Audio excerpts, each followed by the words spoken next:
มาเบิงครูอาจารย์น้องนักเรียนและผู้ปกครองโรงเรียนเลี้ยงเด็กอนุบาลประถมและมัธยมสมบูรณ์นิรดาจัดพิธีตักบาตรอยู่วัดธาตุหลวงเมืองไสเสถานครหลวงเวียงจันทน์เนื่องในโอกาสสรุปการเรียนการสอนธรรมะในโรงเรียนในโครงการอบรมธรรมะหรือศีลธรรมแก่เยาวชนนักศึกษาพร้อมทั้งเป็นการส่งท้ายปีเก่าต้อนรับปีใหม่พิธีใส่บาตรได้จัดขึ้นในเมื่อวันที่ 10 เมษายน 2025 ที่วัดธาตุหลวงเมืองไสเสถานครหลวงวิจันทร์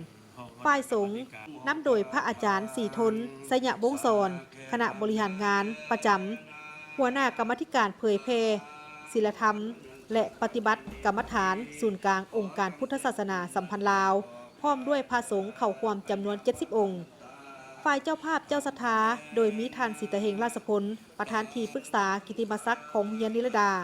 ท่านนางนิลาพรแก้วบุญล้อมผู้อำนวยการโรงเรียนนิรดาพร้อมด้วยครูอาจารย์พนักงานน้องน้อยนักเรียนและผู้ปกครองเข้าร่วม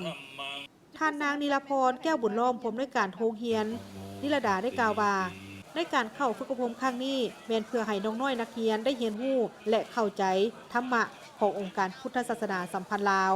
และเป็นการปลูกจิตสำนึกให้แก่เด็กน้อยได้เข้าใจถึงศีลธรรมจุดประสงค์หลักๆแม่นเพื่อให้เด็กน้อยได้เรียนรู้เกี่ยวกับคำว่าธรรมะมีแบบใดแดบ่แม่นมีแต่ว่าเขาจะต้องไปเกี่ยวกับแต่ครูบาอย่างเดียวแต่มันก็มีหลากหลายแบบที่ว่าพวกเขาควรได้เรียนรู้จากนั้นเพิ่นก็เลยได้มาให้ความรู้ในหลากหลายแบบที่ว่าพวกเขาได้ร่วมกิจกรรมกับโครงการธรรมะซึ่งได้เปิดเป็นปีที่ 5 แล้วที่ว่าได้ให้โครงการธรรมะเข้ามาศึกษาอบรมธรรมะให้น้องมัธยมผ่านมาแม่นพวกเขาได้จัดให้แต่น้องมัธยมม.1 หาม.7 ปีนี้พิเศษพวกเขาได้เอาเข้าให้น้องประถมป.1 หาป.5 และเนื่องในปีใหม่นี้พวกเขาก็เลยได้ร่วมกับโครงการธรรมะและก็เลยได้จัดพิธีใส่บาตรเพื่อต้อนรับปีใหม่